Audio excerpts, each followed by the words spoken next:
Hello and welcome to the Star Citizen Weekly Review, taking a look at the week's news, videos and happenings from official sources for the week ending the 4th of December 2015. There was no 10 for this week, so we'll go straight on to Around the Verse episode 2.09. The new Los Angeles studios and offices are a huge improvement, but they're still in the process of setting them all up. The PTU is open to 220,000 citizens now, and rising. News from around the offices: the Los Angeles, previously the Santa Monica office. The office has been focused a lot on Alpha 2.0, getting it ready for PTU builds, and then off that ready for live builds.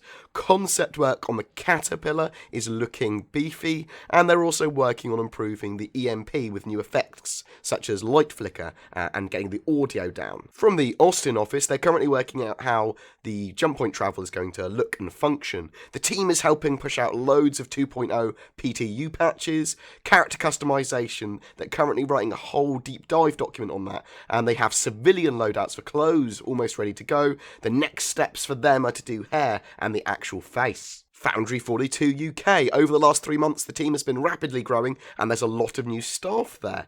They're getting ready for the December live stream, and the team is extremely focused on 2.0 PTU and getting it ready for the live builds.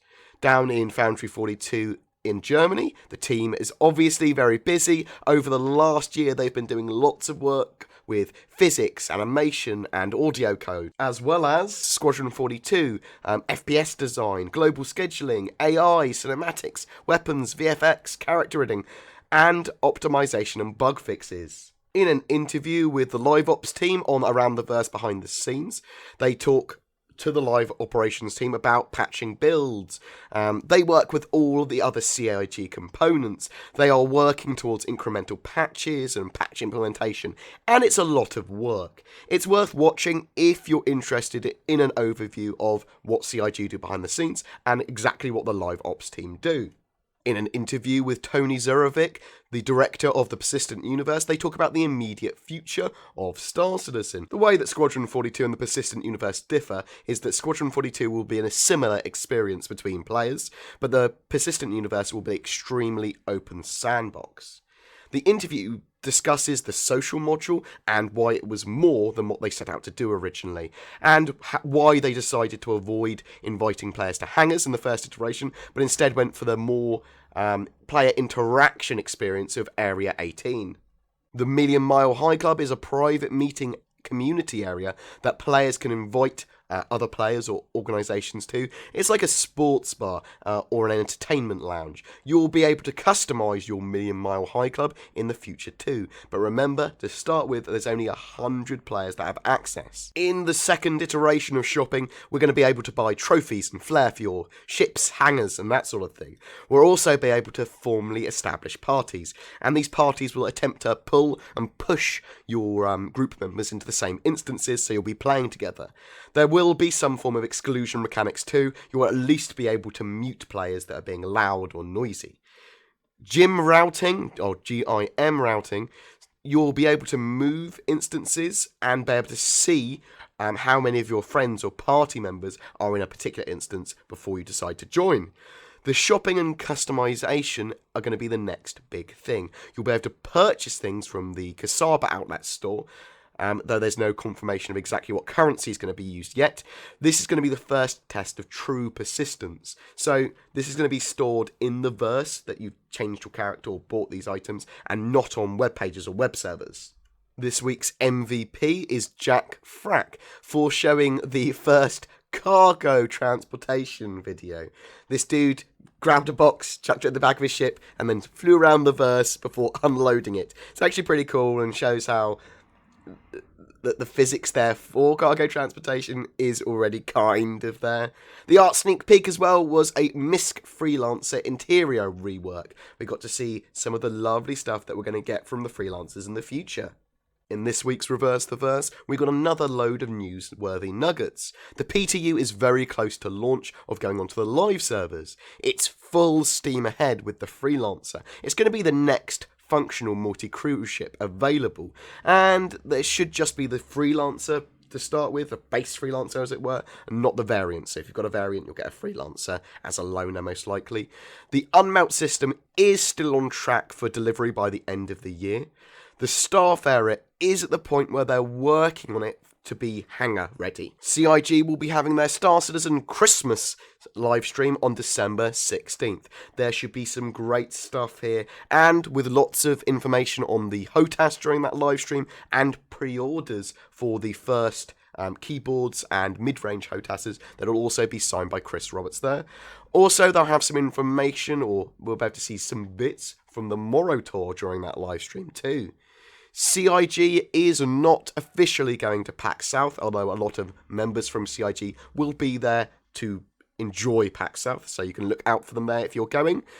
Balancing the Connie, or the Constellation, and the Retaliator in multi-crew situations, and working out what should come on top and what works. The Constellation is built to have a devastating forward-firing armament, but the Retaliator is a torpedo boat and has amazing firepower as well when it's fully crewed. It's about managing your multi-crew. But single pilots in a Retaliator versus Constellation battle, it's more likely the Constellation's going to win because it has the ability to fire a lot more of its weapons. Whereas a fully crewed Retaliator might be better against a fully crewed Constellation. Once crews are more in control of their systems, it's going to be much more competitive, and they're working on more variation in turret weapons and turret varieties too. The balance of dogfighters versus multi-crew ships in a fight to kill a multi-crew ship at the moment stand at 3 Hornets versus a Constellation. Then the Constellation would be dead and all of the Hornets would be heavily damaged. And 3 Hornets versus a Retaliator, the Retaliator would be dead, 1 of the Hornets would be dead, and the other 2 would be heavily damaged. And that's assuming that they're fully multi-crewed, and that's the kind of balance they're going for. They are currently working on the cargo system and how you'll be placing cargo in the verse, though there's no more news on grabby hands at the moment. Turrets are kind of bugged at the moment as well. They should be slaved if there's no co-pilot or turret gunner in them. There won't be any leveling or skill systems in Star Citizen. It's literally your own player skill at operating the systems and flying your ship. Next week, there's also going to be another interview with Tony Zerovic in Around the Verse, and that will explain what's next after 2.0. They have a list now of what each ship is in terms of jump point size. So, is a Constellation small or large or medium or whatever? And they're just waiting on confirmation from more wise eyes before they confirm those ships. Revisiting the ship masses for all of the ships will be happening soon as well, and we'll be able to lock our ships in the future to help prevent their stealing, or at least being stolen so easily. The next great Star Marine is being worked on now. They're kicking off submissions for this later this month. The building a helmet is going to be the preliminary stages. You need to build a helmet if you're interested and you're arty and you want to be involved with this. Then the teams that get through, or the people that get through, will be making Class 9 Titan armor for a chance to win prizes and be part of Star Citizen. The weekly development update told us a few new things as well. They have unlocked the next 100,000 accounts for PTU testing, so if you are citizen number 220,000 or earlier, they encourage you to help test the Alpha 2.0 on the PTU. The slowdown bug that has appeared during the PTU test, so this is where your frames drop massively, is now one of the major blockers, although they are working on fixing that now. They are trying to balance the arms and armour of the Retaliator and Constellation for their intended roles. The new Star Citizen 2.0 trailer is out that was first shown at the Game Awards. Check that out if you haven't already.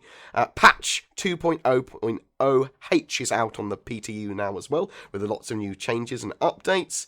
And Star Citizen will be free fly for all accounts until the 14th of December in celebration of the Game Awards 2015 and the debut of that Star Citizen 2.0 alpha trailer. Everyone with a registered account has free access to 3 ships to play with: the Aurora MR, the Mustang Alpha, and the Gladius, and also flies free until December the 14th. But that will only be with the current iteration of Star Citizen, so at the moment that's 1.3. There's a lot of other information from the CIG community and the forums too. Star Citizen 2.0 does use true 64-bit precision currently in the PTU patch. Around the Verse wants your 20-second clips for Star Citizen 2.0 Alpha. Star Citizen will be updated but not rewritten for DirectX 12. The latest patch notes for 2.0.0H are currently out. Track IR is something that Star Citizen plan to support natively in the future. The monthly report is out next week. There's a loaner list of ships that you're going to be able to use in Star Citizen 2.0 Alpha now. So if your ship is flyable, you get that ship. If it's not, then you'll get a loaner. The Retaliator base turns into the Torpedo Retaliator. The P-72 Archimedes, you'll get a P-52 loaner Merlin. If you've got a Cutlass Red or Blue, you'll get a Cutlass Black as a loaner. The Vanguards, Sabre, Reliance, Herald, and Chian Scout, you'll all get a F-7C Standard Hornet as a loaner. For any other ship that I haven't mentioned, from Hully to Javelin to Hullay, you'll get a Constellation Andromeda as a loaner. Anyway, guys, thank you so much for listening. Apologies for anyone that doesn't like my voice currently. I'm on a lot of flu meds and I've got a really sore throat and quite a bad chest, so apologies for that. Links to everything or to read the weekly review are in the description below. Thank you to all of my Patreons and viewers in general for helping me be able to do this, and you're more than welcome to check out our Patreon page if you are a generous fellow. Please don't forget to like and subscribe, it really does help me, and I will see you in the verse.